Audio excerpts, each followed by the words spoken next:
भारतीय वायुसेना को और ताकतवर बनाने के लिए 3 और राफेल लड़ाकू विमान फ्रांस से भारत पहुंच गए हैं। बुधवार को राफेल विमानों का तीसरा जत्था वायुसेना के बेस पर लैंड हुआ। इन तीनों विमान के भारत पहुंचने के बाद वायुसेना के बेड़े में शामिल राफेल की संख्या 11 हो गई है। ये तीनों राफेल लड़ाकू विमान 7000 किलोमीटर से अधिक का सफर पूरा कर भारत पहुंचे। रास्ते में यूएई की वायुसेना द्वारा आसमान में ही इनमें फ्यूल भरा गया। भारतीय वायुसेना ने राफेल में फ्यूल भरने पर यूएई की वायुसेना को धन्यवाद दिया। बता दें कि इससे पहले 5 राफेल विमानों के पहले बैच को 10 सितंबर को भारतीय वायुसेना में कमीशन किया गया था। इसके बाद नवंबर 2020 में 3 और राफेल भारत पहुंचे थे।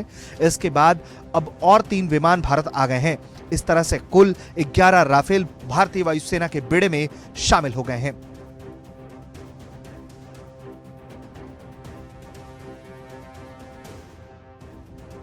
सीमा पर चीन से तनाव के बीच अगले साल अप्रैल तक भारत को कुल 21 राफेल विमान फ्रांस से मिलेंगे। 21 राफेल विमानों की डिलीवरी के साथ ही भारतीय वायुसेना की मारक क्षमता में अभूतपूर्व इजाफा होगा।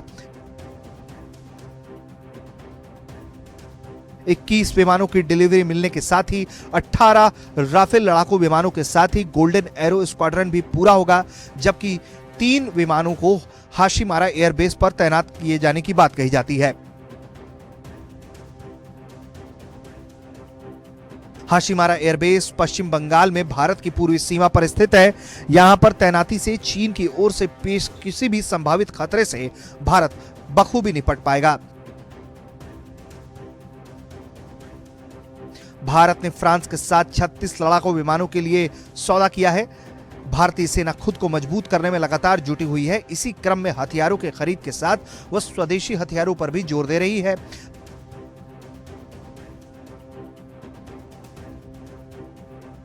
हाल ही में भारत और फ्रांस की वायुसेना ने साझा युद्धाभ्यास भी किया था।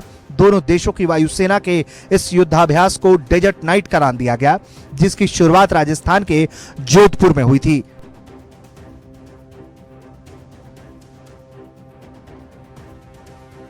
राफेल विमान को भारतीय वायुसेना के बेड़े में शामिल किए जाने के बाद यह पहला मौका था जब फ्रांस से आया लड़ाकू विमान किसी युद्धाभ्यास में हिस्सा ले रहा था।